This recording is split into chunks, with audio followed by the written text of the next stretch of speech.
Hello, everyone, and welcome back to another episode of Behind the Smile. Today's guest is Katharine McLean.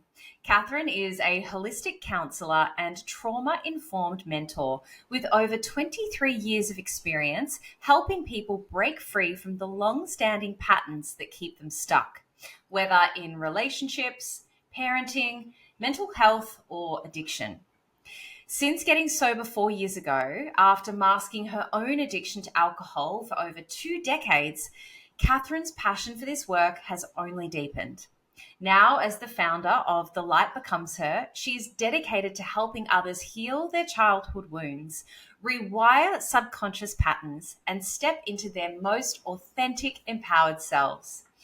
Now, I am so passionate about Katharine's field of work, which is why I cannot wait to dive into this conversation today. So without any further delay, Katharine, welcome to Behind the Smile. How are you today? I'm doing great, Ash. Thank you so much for that enthusiastic welcome.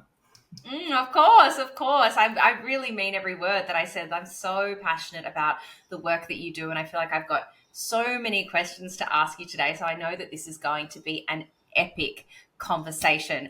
But before we go any further, I would love for our audience to get to know you a little bit better, Katharine. So can we kick it off with you telling us, where do you live? What does an average day look like? And what do you do for fun? Sure. I currently live in Brisbane. However, I have literally just sold my house. After living here in this particular home for 9 years, I'm making the move to the Sunshine Coast. So relocating to be closer to the beach, it's been a lifelong dream. And now that I work from home and run my online business, it means I can live wherever I want. So I guess for me, a typical day, because I have that freedom and flexibility now, it really does look a little different, from each particular day by day. But typically I always start, my mornings with my morning practices, whether it's, yoga, meditation, prayer, a bit of breath work, something that I can just ground and center and get into my body. And then I usually start the day by checking in with clients. I've got, voice noting app that I use where I, check in and what messages they might have left from the day before, giving them some support and guidance to move through triggers and things like that. And then it will move into doing, actual client calls, or I'll have Zoom calls and we'll do, subconscious reprogramming work, inner child work, which I just love, absolutely adore this work. And then it's, really back end stuff with the business, really, whether it's creating resources for clients, whether it's setting up masterclasses, running my group program, planning, for the next quarter, all that sort of thing. It's it can look different from day to day, but that's kind of it in a bit of a nutshell. Yeah, I love that. What I do. Yeah. What about for fun? Where do you find time for fun? Yes. Well, look, I love doing things, I guess, that are quite connected to my daily practices, things like breath work and yoga and stuff like that. But lately I've really been loving ecstatic dance, and also, it's incredible because, I never thought I would find myself in a room with strangers, lights down, drinking cacao, and then, dancing to kind of high beat music sober. I never, ever knew that would be my life. But there's something so profound that happens, when you're in those environments with people who are really heart-centered and they're not, I guess, on a substance that needs to take them outside of themselves in order to feel free. It just, there's something really magical that happens in those spaces. And there's another variety of that I love that I've recently started, which is called dawn liberation or sunset liberation, where you basically do a breath work practice down on the beach or for sunrise, and then you have your headset, so you have like a silent disco, and then the DJ will play the music, and so you're there dancing, with the beat, and it's just moves through your whole body, and the sun's rising over the ocean, you're standing in the water, like it just can't get better than that. And I've been loving going to those events lately. They're just everything. That sounds incredible, Katharine. I have never heard of that before, and I feel like that is something I would totally get around. I don't even know if they have that available in Melbourne. That sounds like a very Gold Coast kind of. It is a Sunshine Coast thing. Yep, you definitely need to get involved and get up to Sunshine Coast. Yeah, definitely. I have a lot of my friends who I've met over the last sort of 18 months who are in similar spaces to you and I live up in that area. It seems to be almost like a pocket of people who are all sort of passionate about the same kind of work, which is really, really beautiful, almost like a bit of an epicenter, which is gorgeous. Yeah. I have to ask, how did you get over the barrier of showing up to ecstatic dance? Because I am not there yet. It is something that I know that I think I would enjoy, but the thought of it, it gives me like yucky feels. I don't know why. I guess it's like a nervous thing, that not wanting to feel uncomfortable. Like, how did you go through that mental barrier yourself? Well, I mean, interestingly, my whole life since getting sober has been about facing discomfort. And so, starting my business and creating a social media page and, making reels and speaking on those platforms. Yeah, when you can do that, when you can face that fear, you can do anything, in my opinion, anyway. And so, showing up in an ecstatic dance community is like, that's a nourishing, nurturing environment where no one is judging you. Like, you really feel Totally. that. You just know there's self-acceptance, and therefore there's acceptance of others, versus, I guess, what I had been doing with my social media and building myself up to kind of, rip the Band-Aid off and let myself be seen. That was a gradual journey, but I feel like it totally prepared me for things like, ecstatic dance, where I just knew I'm actually okay. Like, I can do this. I'm safe in my body. And no matter where I go, no matter what I do, I've got me. I'm going to be okay. It's so true. You make such a good point there, because I hadn't thought of it in that way, that everybody that's in that environment, in that community, is there for the same reason. And so, of course, it's going to be nothing but loving and supportive and nurturing, and everybody's putting themselves into that same environment, being vulnerable, being open, being raw, being connected. It reminds me actually of when I speak to people who don't want to come to an AA meeting because they're afraid they're going to see someone that they know. And I always say to them, but you realize that they also then are having trouble with their relationship with alcohol, and therefore they're not going to judge you because they're there for the same reason. It's so crazy. We're like, oh, we don't want to be seen here because of the shame. But I mean, it's actually amazing if you see someone because then you guys have got that bond and you can support one another. And 100%. I know that's also a supportive space. So it just made me, I don't know, somehow I just pieced those two together in a random turn of events. So, yes. Katharine, thank you for sharing that. I do feel like I know you better already. I would love to now talk about this photo that you've brought in today. I asked you to bring in a photo from a time in your life where you were hiding behind a smile. So you were presenting one version of yourself to the outside world, but the reality was your internals looked and felt very different. Could you please describe for our audience the photo that I'm bringing up on the screen? For those who are just listening now, Katharine, can you describe the photo that we're looking at and then share what was going on for you at that time in your life?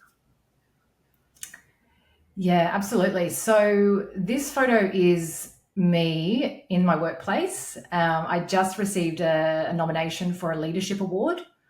My team were very gracious and had nominated me for an award, and that particular day was significant for me, though, not just because I had been nominated for that award, but it was because I was actually 8 days sober. And so, wow. Yeah. And so, I'm smiling there and I'm sort of showing up and I'm, holding the space as I always did for my team. But on the inside, I was masking a really big secret, a really big secret that I had never really considered how I would ever need to or want to tell people in the workplace. Because essentially, what had been going on in the lead up to that particular period was that, I had been drinking excessively, for a number of years. I had been a binge drinker that sort of progressed into, alcoholic drinking. Probably by, my mid-20s was when I realized that there was a problem. But essentially what had been going on, I guess, in the 4 months prior to that particular photograph being taken is that, and I'm skipping a whole bit because we'll probably go back and, talk about some of this in other questions. But what had been going on, I guess, and what had led me into my rock bottom, which had finally taken me to, the place of getting sober, was that I had, in this desire to get away from myself, in this real drive to actually escape, the pain and the heartache and the self-hatred and the self-loathing, I had, I guess, found myself with, I was in a situationship basically with a person who had a chronic ice addiction. And as a result of that, I myself had also started using ice. Now, I had always dabbled with drugs. I'd always, drugs were always a part of my story right from the very beginning. Whether it was speed or ecstasy or cocaine, it didn't matter. I would have it, and I never said no to a drug. But I think, essentially what was going on for me at that time, I was at my lowest point, and a lot of people were starting to reject me, I suppose, is the way I perceived it. And I almost gave up, is what it felt like. It felt like my soul had left my body and I had given up on really being able to get out of this alive. I really started believing that alcoholism was going to take me, and I may as well, surrender to whatever else was happening at the same time. And so I guess the drug use had escalated to a point where I was, smoking ice 3 days out of 7 every week. And it had eroded, all confidence and all ability to show up, I guess, as any level of authenticity in the workplace. Now, I guess for some context, my role at the time, I had been a team leader for a number of programs. One of them was a children's mental health service. The other was an intake service for people struggling with things like drug and alcohol addiction, mental health issues, domestic and family violence. And so, I wasn't just working in the field. I was a team leader. I was managing staff. I was, making referrals. I was supporting families. I was doing all the work, but I was going home and I was in the work. Like, I was actually living out these same patterns and these struggles that I was supporting people with during the day. And the contrast in that was just mind-blowing, the way that addiction can do that, the way that it can create these false selves where we're able to show up, as one version of ourselves during the day, and then come home of an evening and have that first glass of wine, and then start to take the pressure off and start to let what I thought was my authentic self come out. I was so concerned with what people thought of me that I just kept wearing the mask, and I wore it so well I didn't even know it was there. And so I think, getting that award that day, I was carrying a lot of shame. I was carrying a lot of self-hatred, self-loathing, and I have carried that, if I'm honest. It took me a year to share that in an AA meeting. I was in AA from, I think, 9 days sober was when I sort of, entered into 12-step recovery, which absolutely changed my life. But it took me a good year to share that part of my story because I felt so much shame around it. So I guess the very fact that I'm sharing it here today, I'm acknowledging this for myself. I'm saying the words out loud that, shame thrives in the darkness, and I am here to stand in the light. I am here to share this stuff, to share this part of my story, because even though I could still tell myself a story that people are going to judge me and people are going to think I'm a terrible human being and I should never have, being in that position of responsibility, I should never have been showing up to the workplace, and how dare I do that. But the ultimate reality is we're all wearing masks of some degree. And really, people that are struggling with addiction are some of the people that are suffering the most in this world. And they need our compassion, not our judgment. And if I can share parts of my story and hopefully offer that to somebody that might be listening, so they can see themselves and maybe think, oh yeah, I'm a bit of a functioning alcoholic or an addict, because that's certainly what I looked like. I looked very functioning until I didn't. But ultimately that's why I share this today is, I want to free myself from those chains of shame. And I also want to hopefully be of service to others by doing so. Yeah. Wow. I'm just blown away. I didn't know that part of your story, Katharine. And it really, for anybody who's listening and can't actually see Katharine on the video right now, Katharine is this golden skin, tan, blonde, like beach girl. Like you're the furthest visual image of what I would bring to mind if you were to say ice addict. And so that really, just in hearing that and looking at your photo when you were standing there receiving that award, knowing that had been part of your journey, blows my mind. And it's part of the reason why I created this show, because the stigma that we put on addiction and the idea that it has to look a certain way, the stereotype, like you are just smashing that straight out of the water right now. So I thank you from the bottom of my heart for sharing that part of your story. Thank you, Ash. Can I ask, when you were using ice, because a lot of people assume that ice addicts are on the streets scratching their sores, we see from the media and that idea. But I, being in this industry and being in recovery myself, I know full well that it's the lawyer on Collins Street, it's the doctor, it's the, it is highly functioning people who are using this substance, often for, some sort of improved performance, say. What was it doing for you specifically that kept you going back whilst working in the field? I think a couple of things. One, it gave me a sense of peace, which is so bizarre because I was covered in so much anxiety, holding so much anxiety that, the very notion that could actually give you peace is, profound. But I guess my alcoholism had progressed to such a degree that I was drinking enormous amounts of wine every day. And what it allowed me to do was it allowed me to drink more. And that at the time was a win, as far as I was concerned. And it allowed me, I guess, to really ramp up my alcohol use, but I wouldn't get into those states of messiness. So I could control my alcohol use in some way. So even though I was drinking more, I was actually what I perceived to be, I was holding it together differently. And at the time, this was through COVID. So, we were all working from home by that point. I wasn't driving a vehicle, and I certainly wasn't doing this whilst on the shift, like on the job, if I can clarify that too. That doesn't mean, though, that I wasn't hungover and that I wasn't, showing up underperforming, but I certainly wasn't, high on the job. But I guess ultimately the other thing it gave me was it gave me what I felt at the time was connection. Because the person I was seeing was heavily into that, and the connection that I found with him was something I was really longing for, even though it was highly, highly dysfunctional and highly toxic.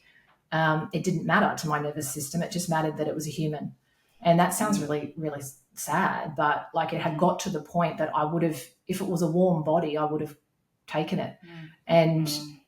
That is because, over a number of years, as my alcoholism kept progressing, the people that I was sort of dating, they would say things like, Kath, you're a great girl, but your drinking's a red flag, and so I'd be like, oh, well, another one bites the dust. See you later. See you next one. And, I wouldn't sort of think too much of it.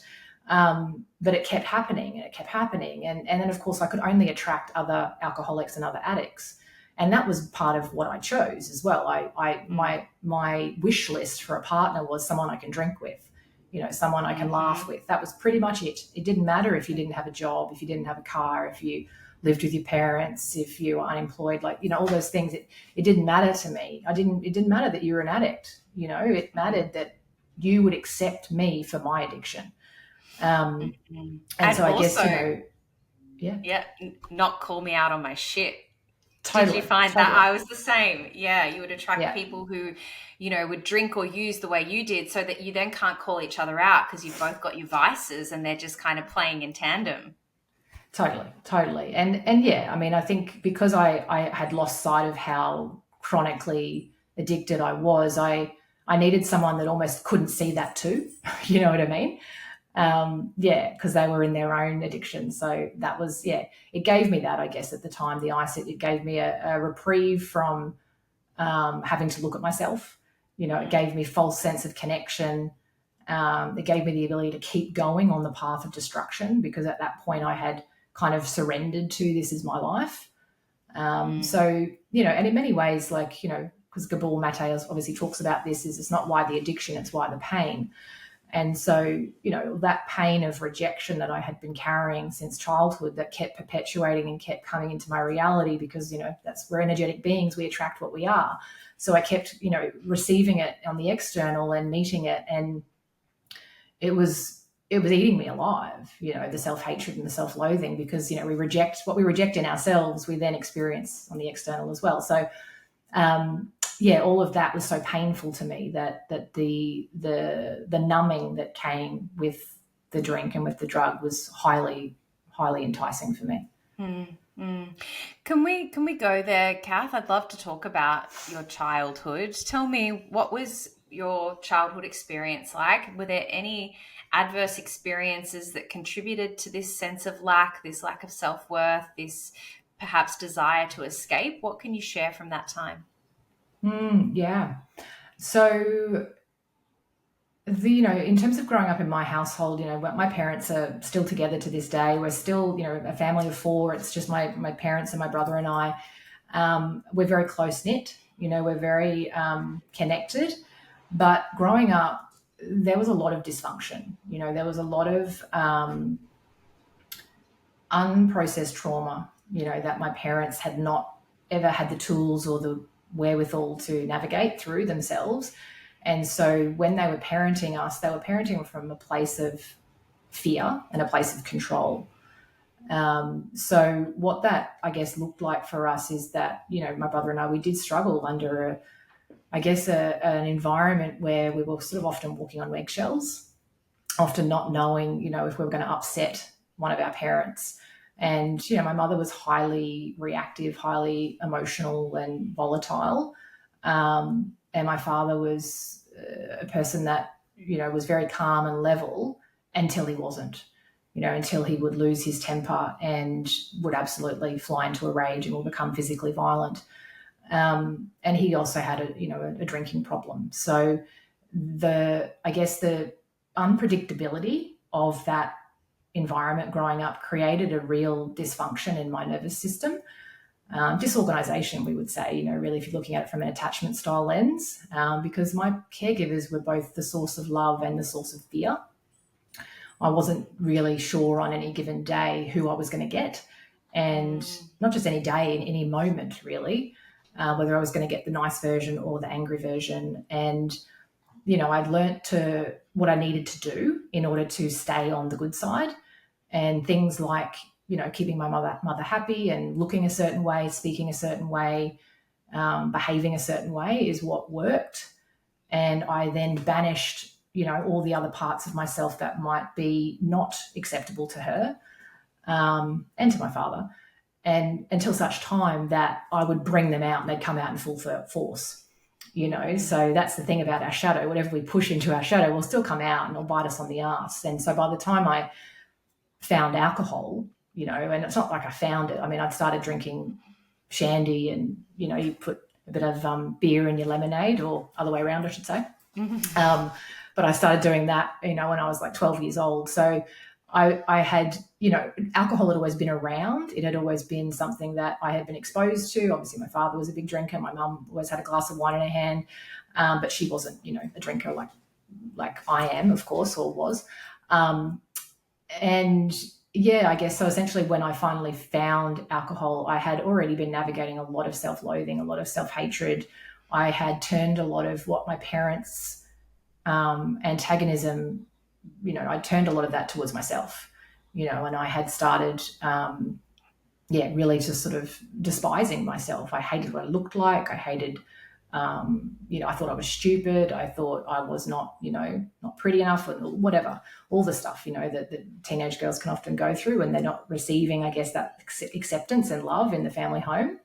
So by the time I kind of found alcohol in my early teenage years, it became the best friend. It became the elixir. It became the solution to all of the anxiety, all of the self-doubt. And it gave me an outlet, where I thought I could express my real self. I thought it was I thought that version of me was who I really was. And so I was really fond of that version of me until, I realized many, many years later that that's not who I was. That was actually another version of me altogether. Yeah, another mask. I am nodding and smiling and listening as you share. It sounds like we had very similar upbringings, Kath, and I really relate to so much of what you've shared there. And a question that came to mind, firstly, I want to know, are you older or younger than your brother? Younger. 3 years. Yes. Younger. So we are the exact same. Interesting. Exact same family dynamic, exact same age gap. This is blowing my mind. So I felt a deep responsibility to be the peacekeeper within my family. And as a result of that, I learned really early on how to be the chameleon and shapeshift. And I would always walk into a room and very quickly be able to ascertain who I needed to be to keep everyone happy. And as a result of that, I became further and further disconnected from self. And, when you talked then about the addiction really being that connection piece, I found that as well. I found connection when I was drinking alcohol. It's one of the first reasons I fell in love with it. That, and it dialed down the voice of the inner critic, which was so loud for me from such a young age. And the other thing that played out as well as the drinking for me at a young age was actually seeking approval from well, at the time it was boys, not men, but it turned into men as I got older. Is that something that you relate to? Yeah, absolutely. I mean, I think, I was seeking approval from probably everybody, if I'm honest. And it took me years to even accept that I was also seeking approval from my mother, because I actually had a bit of a rebellious side. And I think that, the slight difference in us is, like, even though I had all these characteristics, and perfectionism was one of these coping mechanisms that I adopted really young, from my mother, and how I needed to show up for her to approve of me. But really, at the same time, I had quite a rebellious streak in me, and I would push against that a lot. But I think, when it came to, relationships and men, I was seeking their approval on some level, but I think what I also learnt from my parents, particularly my father, was how to show up emotionally and be a support system for others. So how to actually be almost like the fixer, the helper, the therapist even, I learnt that very, very young, and so the men or the boys that I was attracted to, they were like the skater boys. They were the boys that were, smoking cigarettes down at the park. They were, the guys that maybe had a bit of an attitude about them, and maybe, would not really show you they're interested, but might throw a rock near your foot and you'd have to guess, does he like me? Like that kind of thing. And I'd be like, oh, he must really like me. Yeah. So, I was always kind of a bit, swayed towards those particular types of boys. And it was a bit of a project for me, to I guess, connect with them. And then within, the matter of minutes or days, I would be there helping them through some sort of crisis, some sort of issue, some sort of anything, and it became a pattern. It became a really serious pattern that every single guy I dated, I was either helping them with their resume, or I was helping them set up a bank account, or like pay off a tax debt, or whatever the thing was. I was just always there as the fixer and the helper, because I learned that really, really young, that's what kept me safe in my family of origin. And it became an asset that meant that I was valuable and worthy to others, and perhaps they wouldn't leave me if they could depend on me. Wow. Yeah. It's so true, isn't it? You almost make yourself indispensable in a relationship, hoping that they won't leave. And yet that's not, partnerships are meant to be equal, and they're meant to be two people who bring value to each other. And it's not about two halves making a whole, like we're fully formed people who enter into relationships. But wow, it's so interesting that the messaging, what we receive as children, and then how that plays out into adulthood. Totally. It is. And it's so unconscious. It is. It's so unconscious, because even though we might say that we want to break that pattern as well, it's not a straightforward thing to break, because the nervous system dictates who we're attracted to, and you will only be attracted to what feels familiar until you change that pattern, of course. And so, for me, for example, being attracted to a man who, say, doesn't need anything from me, to my nervous system, that's very threatening. That's very unsafe. That's very uncomfortable. That's very suspicious. So yeah, this is the most important thing that I try to teach my clients is, like, I have all these manifestation and these vision boards, and I want the dream partner, and I want all these great things. But yes, if your nervous system doesn't know what that feels like, to have the secure, stable partner who doesn't need you to be his rock and doesn't need you to, be the people pleaser and all those things, how are you going to show up in that dynamic? Because you've never been taught how to feel safe in that. So you will, for use of a better word, you will sabotage it and go back to what feels familiar, and then you'll sit there and say, why do I keep attracting the same guys? Why can't I meet a lovely man? Yes, that was exactly my experience. I had always gone back to toxic relationships and situationships and, entering into things where I felt really undervalued, or it was always a game and there was a chase, and my nervous system was so dysregulated. And I remember when I met my fiance, it was 3 years ago, and we first started dating, and I would call my sponsor and I would say to her things like, oh, I just don't think this is the one for me. Like it feels a bit boring. Like I'm just not. And she's like, Ash, that's what safety feels like. You're actually not meant to get that really big dump of cortisol into your body when the phone rings. You're not meant, like that's actually like, this is your nervous system feeling safe and regulated. And it felt so foreign to me, Kath. I'd never had that experience before. And it turns out she was absolutely right. He's the most beautiful man I've ever met. And it's just something that I had never experienced before. So my head was telling me that it wasn't right, because I had always associated love with that real hit of cortisol and dopamine, and, the intensity. It was fleeting. Totally. No, I get that. And I think about all the men over the years who I had dismissed and what I used to call vanilla. I had a term for them. It was vanilla. And I'm not interested in vanilla. I'm Rocky Road or Choc Chip. I'm not interested in you and your boring vanilla. Whereas now I'm like, I wouldn't mind some vanilla. Yes, vanilla all day long. Yeah. So tell me, Kath, what is the role that inner child work has played on your own healing journey? What are some of the things you've done to be able to repair and move forward? Look, it's been quite profound, really. And I was dabbling in inner child work for not decades, but for a long time. I'd been doing a lot of my own healing work whilst navigating alcoholism for a long time, because I had all the tools at my disposal. I knew how to, access the psyche. I knew how to understand. I knew everything about myself. Like I'd studied myself intensely, and I'd been to therapists and all that sort of thing. So I knew where my core wounds were. I knew what was required to help me heal. But I had an area of my life that I would even say to therapists, like, I'll talk to you about anything, but we're not talking about my drinking. We're just not talking about that, So I kind of always knew that the inner child work I was doing, like the meditations or the journaling or any of the mirror work, like all that sort of stuff, I knew that it really wasn't cutting it, because I was still holding on to the coping mechanism, And when I when I got sober, obviously, and the wheels started coming off, and I started, really looking at myself and I guess looking at my patterns, and, the 12 steps was just eye-opening for me, and in terms of the inventory, and, it's shadow work on steroids, really, like the stuff we do in those inventories. And it was very eye-opening in the beginning, because I was like, oh, shit, I've chosen a career because I want, validation. I've chosen these partners because I want to be needed. And I was really starting to look at all that stuff. And I guess I was wanting then at that point, though, to go deeper.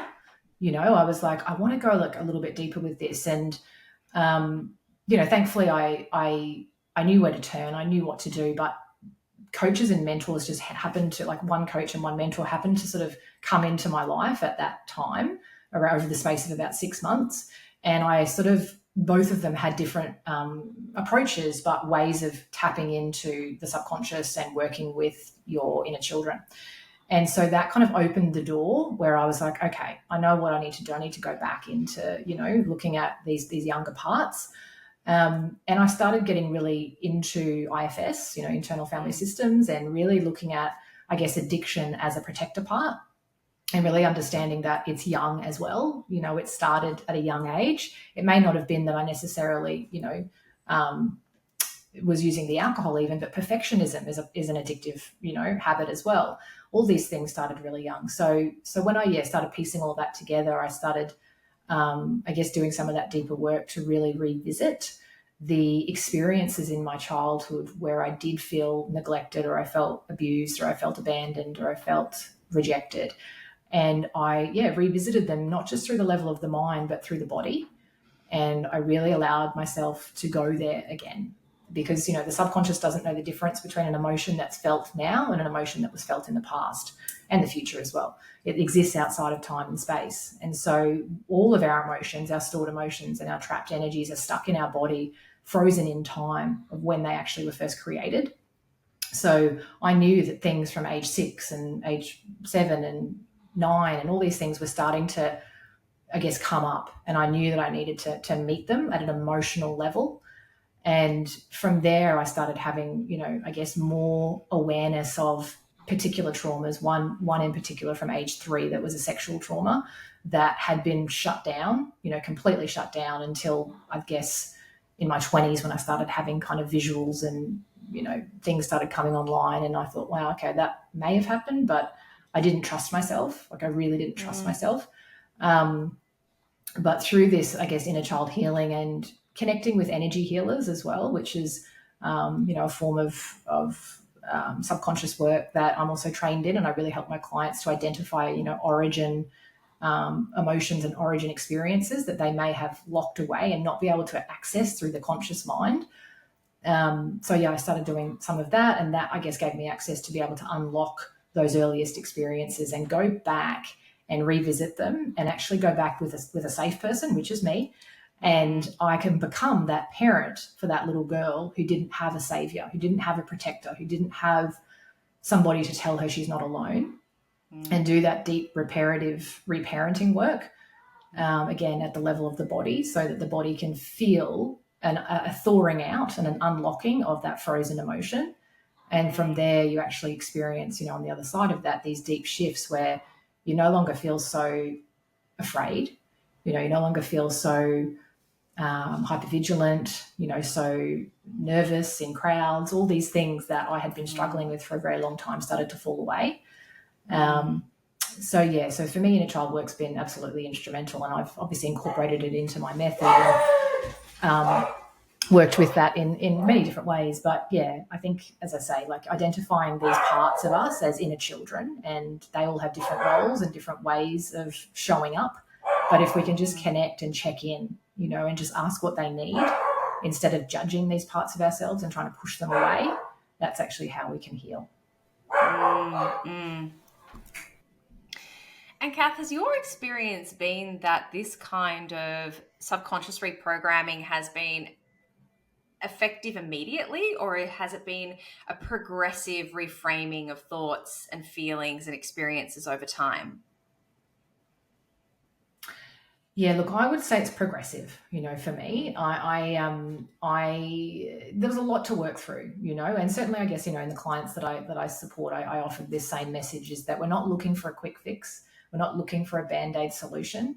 We're looking for deep, profound transformation over time, and the subconscious and the nervous system, it rewires through repetition and consistency. So I think the most important thing is that we, try to put that to one side, that desire for a quick fix, because it's often ego driven. It's often like, and it's coming from a place of I need fixing. There's something broken, flawed, or wrong with me. And that's still judgment. That's still driving, from a place of shame. And so we often find that when we're looking for it from that lens, we might get a little hit or a high of, oh my God, I feel different. But then invariably the pattern comes back, because the pattern wasn't really dissolved because it still felt like you were judging it. So for me, it's showing up in real time when you want to do everything but that. So, for me, I had so much fear around being seen. It was my biggest fear. So much fear around judgment, so much fear around, looking stupid and all that stuff. So for me to go into the fire by starting a social media page and creating reels and speaking, on those platforms, that was me leaning in and actually healing in real time, because it's in the face of that you show up in service of those younger parts when they come online with the stories and they say, don't do that, you're going to look stupid. What if people judge us, or you don't have any, intelligence, and you can't be running a business, you don't know what you're doing. Like, all those stories come up, and they're just younger parts. So if I can stay regulated enough in that moment to soothe the stories, rather than kind of saying things like, oh, that story's bullshit or whatever. Like that's what some people do. They try to push it away. Whereas I welcome it in. I'm like, okay, what do you got to say? Tell me. Curious. You're vocal today. Yeah. What do you want to share? And from there, that's actually how you regulate through the experience of fear. And you teach your body in real time that you can actually do hard things. And I feel that those are actually what create the breakthroughs. Those are the things that actually shift it. But you can't often get to those places of being the adult resourced self unless you've actually worked with and connected with some of those bigger emotions, I believe. Absolutely.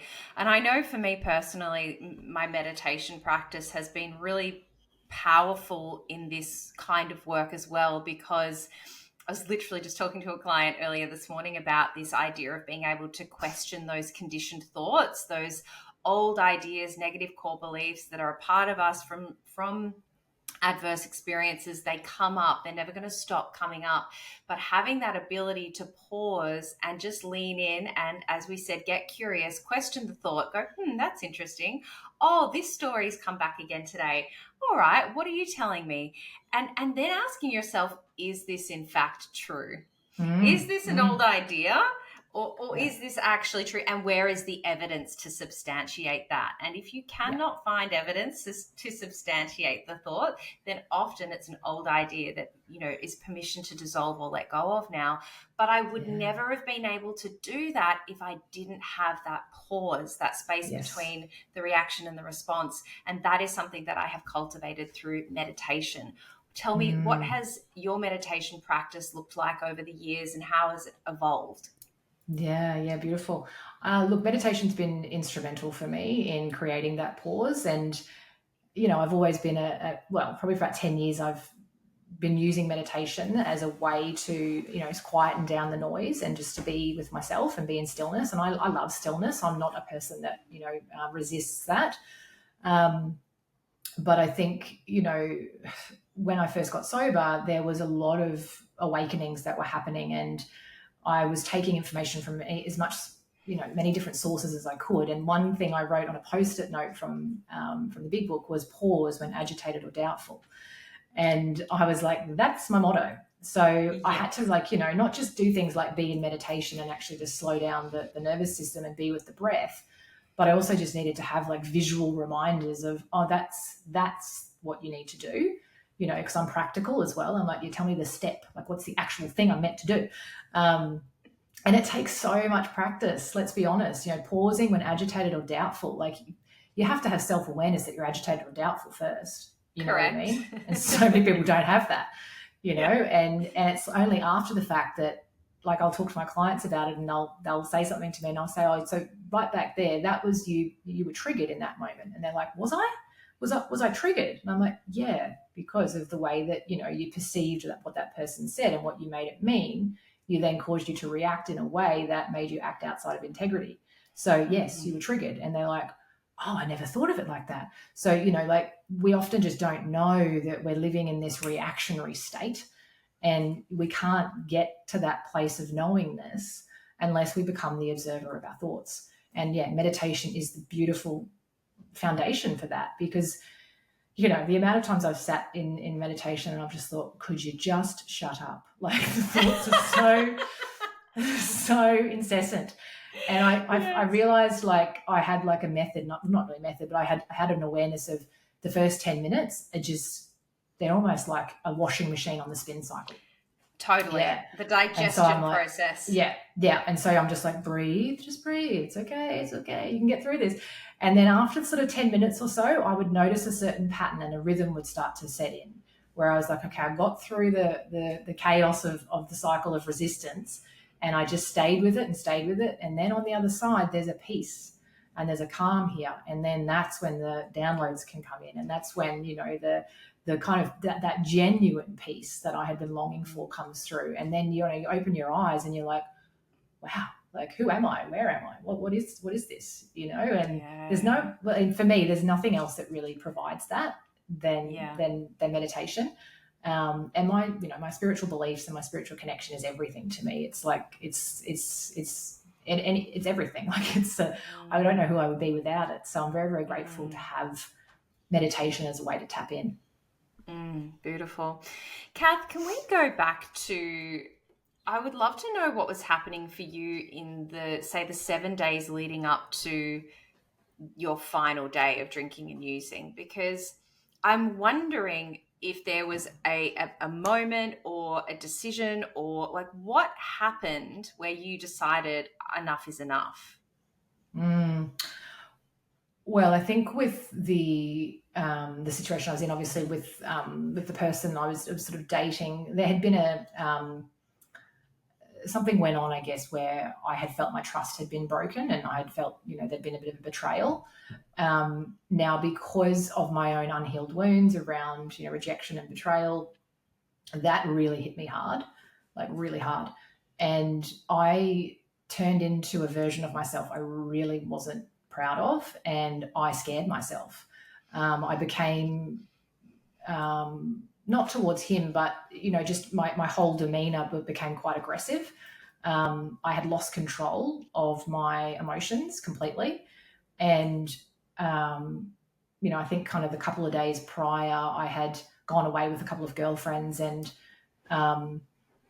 they'd gone to bed at a certain hour, and I was still drinking the next day. And I'd thrown chairs off the balcony. I'd been smashing wine glasses. I was in a complete state, just unaware of who I was, where I was, and what the hell I was doing. I was taking,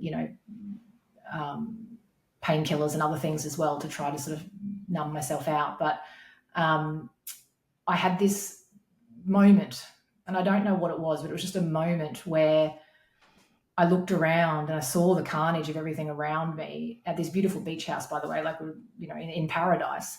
But I was in hell. I felt like I was in a living hell. And I realized, like, no one could actually help me. And I had this feeling of like, I actually need to reach out to my brother. My brother was at the time 4 years sober, and he had a chronic addiction to speed for a number of years, over 20 years. My story is kindergarten compared to what he lived through. And he had completely turned his life around with the help of AA. And there was just something in me that knew it's time. You need to reach out to your brother. And I sent him a photograph of us when we were really, really young. I think I was like 2 and he was like 5. And I had a coin that a woman had given me at an AA meeting from 4 years prior, when I turned up once, got the big book, went home, read it, said, oh, I'm cured. I'm great. And then I returned to drinking again, and so I kept that coin in my wallet, and I sent that with a card from AA as well. I sent that, the coin and the photograph, to my brother, and I said, I need help. It's time. This is not a way to live, and I'm ready. And he stepped in, and it was probably a couple more days before I finally put that drink down, but he was the reason that I was able to do so. And also he ushered me in without any pressure whatsoever into a fellowship that just absolutely brought me back from the brink. And I'd never experienced acceptance and love the way that I had in those rooms. And everything that, that I had been masking just started dissolving away, and people just started seeing the real me. And I realized maybe I wasn't as terrible as I thought I was. Maybe I was actually a decent person after all. So, yeah. Wow. How amazing that you were able to, 4 years later, come back to that space and have a new experience. And, it just reminds me so much, isn't it, that you've got to be ready. You can't force someone into this path, down this path, or on this road of recovery if they're not ready. It doesn't matter how much you want it for them, and my family members were the same, having to sit back. My dad's in recovery, and he would sit back and watch me crash and bash, and, would lovingly guide me to a meeting whenever I'd burnt my life to the ground and I'd asked for help. But, it took a number of meetings before I was ready to actually say, no, okay, now I've had enough. And it's very, very painful for the families as well, especially when your brother would have known that, there's a solution and you can get help, but you got to need it, or you got to want it. Sorry. It doesn't matter if you need it, you got to want it. Totally. He had come to my house actually like about 6 months prior, and you know, my life was falling down around me. And I think I'd asked him to pick me up to take me to my mum's birthday lunch because I was too drunk to drive. And he got there, and I think he was a little bit annoyed because he'd had to do like a 2-hour round trip to come and get me. And it was like a Thursday at like 7 a.m. in the morning, and I'm in my dressing gown. I'm drinking wine out of a coffee mug. I'm, you know, smoking cigarettes. And, you know, he looked at me really slowly and he said, you know, if you drive past your life really fast, it looks great. You know, because I had the house, I had the job, I had, you know, all that sort of stuff. It looks great. He said, but if you slow down, it's not what it seems, is it? And I was like, no. And he said, you know, if you put that down, you could live a life beyond your wildest dreams. And I was like, what's wrong with my life? Oh, you got me there. I'm feeling so emotional. I know. It was huge. And I tell that story because I'm like, yeah, he got to me. But it's still, there was this cognitive dissonance because I was like, what's wrong with my life? You know, I've got a great life. I was still in denial. And yeah, and it's just, yeah, like I used to tell that story even at meetings because, yeah, he's been instrumental, and just his demeanor, and it's everything that AA represents. It's like that attraction, not promotion. You know, like he was never like, this is what you need to do. Because also, I mean, his journey, like I was the one helping him for decades. I was the one getting him into rehabs. I was the one picking him up from jail cells. I was the one, you know, housing him when no one would. So to have the tables turn and for him to be that person for me, it was just a profound experience and something that I'm just so grateful for, to have him in my life, in my corner. He's, you know, he's everything as well to me. Him and my spiritual beliefs, they're my everything. Oh, so beautiful. So tell me, how long did it take for things to start to turn around? And at what point did you decide to embark on this journey of starting your own business, creating The Light Becomes Her? I mean, it must feel like such a full circle moment. Yeah, look, I think the first year I didn't change a whole lot in my life other than going to meetings. You know, that became my religious sort of change of pattern. And I did that, you know, 3 or 4 times a week, but everything else seemed to sort of look the same. Like I was still just watching TV and, you know, like vegging out on the couch and not really improving myself in other ways. But I guess after I did the steps and then I started sponsoring others, there was just something coming online in me where I was like, oh, okay, like this mentoring of women, which, you know, I'd already kind of been doing in my work anyway, but this felt different because it was from an authentic place. It was like, oh, I'm actually sharing my own embodied wisdom with you, which is very different to what I had been trained to do, which is I'm sharing with you something from a textbook, really, you know? And so, yeah, it became like a real kind of awakening. And I think then obviously moving into working with some of those coaches and mentors and doing more of my deeper healing work, it became apparent to me that I'm actually here for something greater. And, you know, I realized, and I'd also, you know, been to a couple of psychics over the years, and, you know, a few years prior to getting sober and straight after getting sober, actually, I'd been told things like, you're going to write a book, you're an inspiration for others, you're going to run a business, you're going to have an academy for women, you're going to speak on stages, you know, all these things. And I remember thinking, what are you going on about? Like, do you even know me? I am terrified of speaking, and there's no way that I'm going to do anything like that. But it still landed on some level, you know. It was like they planted seeds where I was like, I wonder what that might look like, you know. And so I just kept following the trail, really. And this is the thing about, you know, the future that we're carving out for ourselves. We don't want to get too specific with what it has to look like, because, you know, we actually need to surrender it, really, and let God move through us. And with things materialize that are so beyond anything we could have ever imagined for ourselves. You know, I would never have thought that I was capable enough to run a business, but yeah, it started unfolding after I created my social media page, which was really just an outlet for me to share some of the things that I, you know, had learned throughout my career and also learned from getting sober. And then people started reaching out to me, really, and asked me if they could work with me before I'd kind of even built it to be. I didn't even have an ABN. I wasn't really what I would call a functional business at that point. I was just showing up on social media, and then people were being drawn to me. So I realized, okay, there is something here. I can do this. And then, yeah, you know, a little bit longer transpired, and I Finally went full-time in my business last year in July after kind of running it with my job, for about a year and a half. So yeah, it's been absolutely, again, like dream come true to think that I can merge all the things I'm passionate about, spirituality, inner child work, subconscious reprogramming, healing, from lifelong patterns and childhood wounds, like merging all of that, which I'm actually deeply interested in and like I get lit up by. Like I love these topics. So to have that as my business, it's like, fuck, how did this happen? Yeah, it's a real pinch me moment, and I'm very, very grateful for an opportunity to connect with people and to share this with them. Yeah, that's so amazing. It's so inspiring. And I love your story. And I love what you spoke about then about coming from a place of lived experience. There really is nothing else like it when you can connect with another woman or person and you've walked the path that they're starting to go down. Like there is just nothing more potent than that in my belief anyway.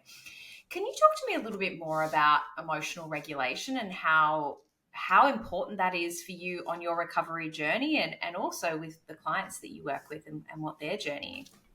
Yeah, absolutely. So I think for me, a really big shift in my practice since sort of starting my own business and doing my own healing work after getting sober is understanding more around the connection between the mind and body, and how, a lot of my previous training had been focused around behavior, been focused around the level of the mind and helping people to make changes from that level, like goal setting and, all that sort of stuff. But really, I had to understand because, I was somebody that set lots of goals around, I'm not going to drink today, I'm not going to drink on the weekend, I'm going to go to the gym, or I'm not going to eat that cake or whatever. And I was never really following through on any of those goals. And that's because, I realized that the body is what holds, the story really. And it's our state, it's our nervous system state that precedes our story in our mind. So whatever we're holding on to from the past, which is our patterns, which is our trauma, it lives in the body and it informs 80% of what comes up to the mind in terms of how we then perceive the world around us. So if I'm perceiving there to be threat, which is not conscious to us, but if I'm perceiving there to be threat because I'm trying to make a change in my environment, that's not something I need to be focusing on from the level of the mind in order to make changes around. I need to work with my body. And that's where emotional regulation comes in. It comes in through things like breath work. I know it sounds a bit boring. I used to hate when people used to say to me, just do some breathing. They're like, that's not going to work. Because you can't, there's the thing with it is you can't wait to use breathing just when you're dysregulated. Totally. You actually need to do it as part of a daily practice that rewires and reshapes your nervous system so that when you become triggered, there's a wider space between you and the emotion. So you're not becoming the emotion. You don't get overwhelmed by it. You don't then fall straight back into the pattern, which is to pick up the drink or to fly off into a rage or whatever your thing is.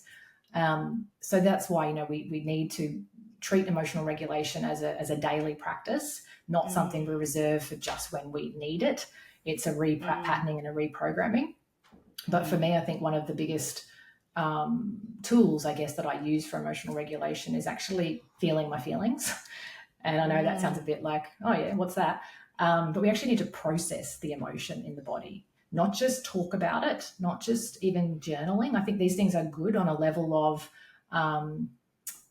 understanding ourselves better and to connecting into, the felt sense. But really we need to bring online the sensation. We need to bring online the experience of what we are truly feeling.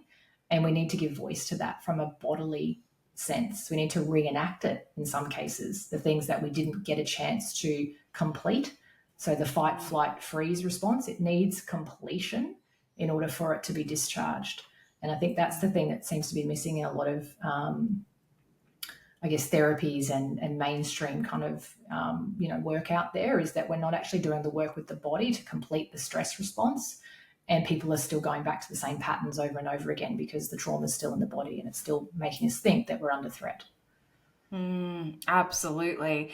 As you were sharing about really, strengthening, like the window of tolerance visual just keeps coming into my mind, polyvagal theory and that idea, because I see it in real time working with clients who come into this space so reactive, so hypervigilant, in a constant state of fight or flight. And then over time, I love what you said, Kath, about doing daily practices, which in the moment don't feel like they're doing anything at all, that then all of a sudden over a period of, I would say probably 60 to 90 days, you start to see this shift.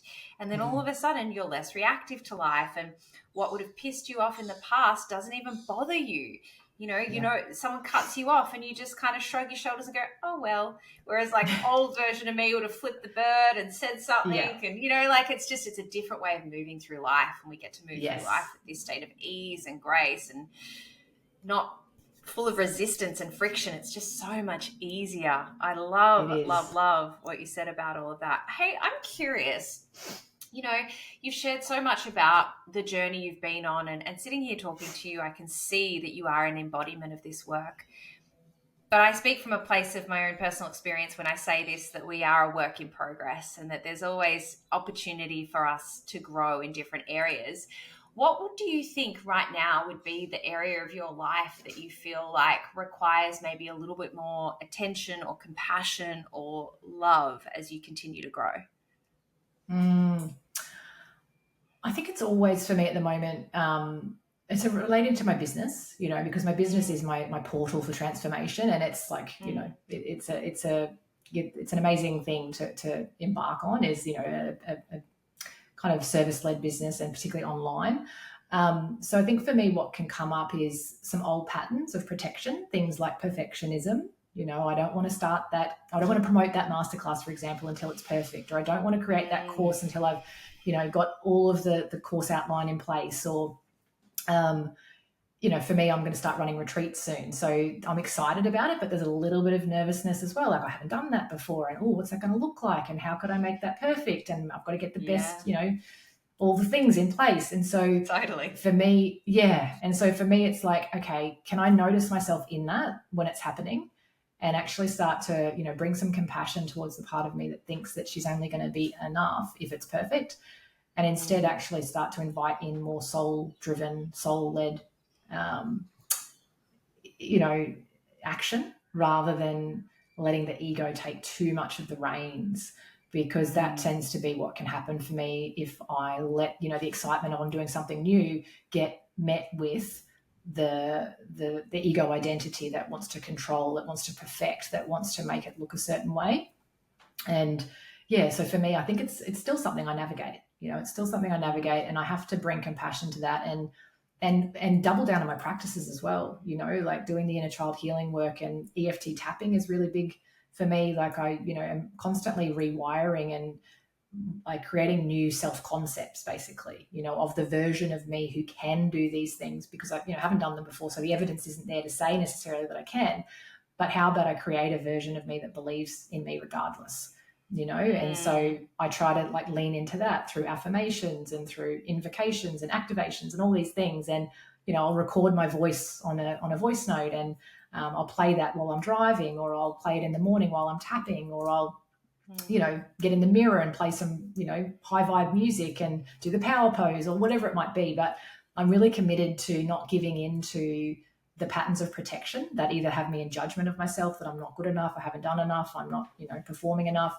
or the parts of me that say it needs to look a certain way, it needs to look better, you know, you could be doing more, whatever. They're areas that I'm always trying to bring more compassion towards. Yeah, I love that. Thank you so much for sharing. You know, I'm going to hazard a guess that this whole transformation journey really did start with that one decision that you made to get clean and sober. Hey, I'm curious, actually, when did the relationship end? Was that part of your sobriety journey, walking away from that relationship? Yeah, and it was only a very short-term fling anyway. But I made it when I got sober. I didn't just give up drugs and alcohol. I gave up relationships and men as well. So, and I gave up TV, I gave up cigarettes, I gave up coffee. Wow. Yeah. I was like, I'm out from all of this shit. Unreal. How long did you abstain from dating and men and that part of your life? I think that was about 2.5 years.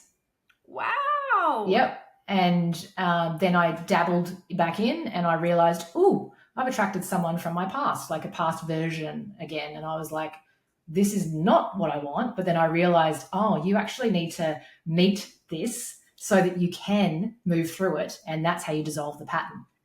And Yes. so I did that, and then it's been a year since then, but I'm still, on the journey and open to dating and all the rest. But I just made that decision that I didn't want to keep attracting in past versions of who I used to date. I was ready for something that could meet me at the new level that I have created within myself.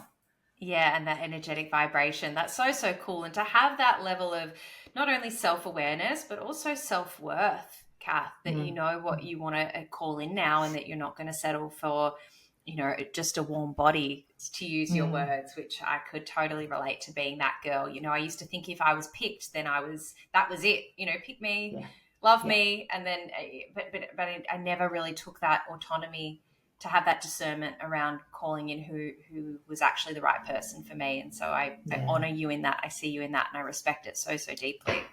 Thank you. So for anybody who is on their journey, going back to the question I was going to ask you before I got distracted, I believe that the one thing for me, and probably for you as well, was removing alcohol and other drugs from our life, and that really opened the doors to this life beyond our wildest dreams. What would you say to somebody who's sitting on the fence right now about making that decision? That you have no idea what's in store for you in the best possible way. We have all these visions that it's going to be so hard, it's going to be so torturous, it's going to be like giving up, our right arm, and everything's going to be really difficult and boring even, like life is just going to be dull. Like I lived by that motto that, oh God, I'd rather be dead than be sober, because I just thought it would be so dull and boring. But so I think, this is something I say to anybody that ever talks to me about this, is that, you really can't envisage a life that's possible for you whilst you're still living under the ceiling of, drug and alcohol use or any form of addiction, really. It does cap you. It caps your potential. It caps your capacity to thrive and to grow and to really become the version of yourself that you're here to be, which is authentic and free. And so, for me, I think, we've all got to take our own journey in our own time. But I want to be living proof for people that there is a life on the other side that looks absolutely incredible. And I could never have got here as an alcoholic, like an active addiction. I just could never have done it. So amazing, so inspiring. Kath, I've got one final question for you, and this is a question that I wrap up every interview with. The question is, what are your 3 non-negotiables that allow you to live your life today happy, authentic, and free? For me, it's actually leaning in to my fears, leaning into discomfort, rather than the opposite, which is what I was doing for decades. I thought that a life of freedom meant a life avoiding fear, when it's completely the other way around. If you want to be free, you have to lean into the illusion of fear and smash it right out of the water, because it's not actually true. None of the stories you're telling yourself about your limitations are actually real. So for me, leaning into fear, leaning into discomfort, that's a huge non-negotiable and will always be, my motto. I think, another non-negotiable for me is prayer and meditation, is to really have that direct line of communication, handing over my worries, recognizing I don't have to be at the driver's seat, and then allowing through stillness to open up that channel and receive the guidance that I truly need. And then I think another one is probably self-concept work. So reprogramming, I think for me, I having come from where I've come from, you don't just put down the drink and the drug and then all of a sudden life is, easy. You do have to work to create the version of you that can sustain the life that you're desiring. And to me, self-concept work and affirmations and really like carving out the identity of a person that gets to live this life, that's been instrumental. I don't think I would be here if I hadn't have reprogrammed my thoughts in that way.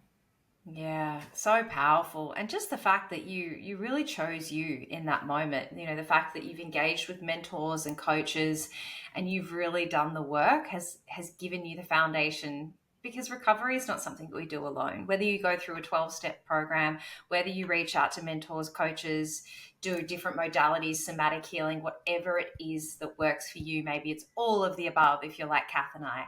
But whatever it is, just first and foremost, choosing you. and knowing that you are worthy of that change is a beautiful note that I think we can leave it on there. Kath, I've absolutely loved this conversation today, and I know that our listeners will have as well. So tell me, where can they go and stalk you? Where should they head? Sure. Welcome to follow me on social media, on Instagram and Facebook and TikTok. At The Light Becomes Her is my handle. So, yeah. Awesome. I will make sure I share that info in the episode show notes. We say here on Behind the Smile that when we recover loudly, no one needs suffer in silence. So I cannot thank you enough for your time and your story and your generosity here today. Thank you, Kath. Thank you for having me, Ash. It's been incredible. A big thank you for tuning in today. If you'd like to support the show, you can do so by hitting the follow button and leaving a rating and review. Each rating and review helps this podcast become more discoverable so more people can hear these stories of strength and hope. Remember to reach out to those you care about, and I'll be back next week. Until then.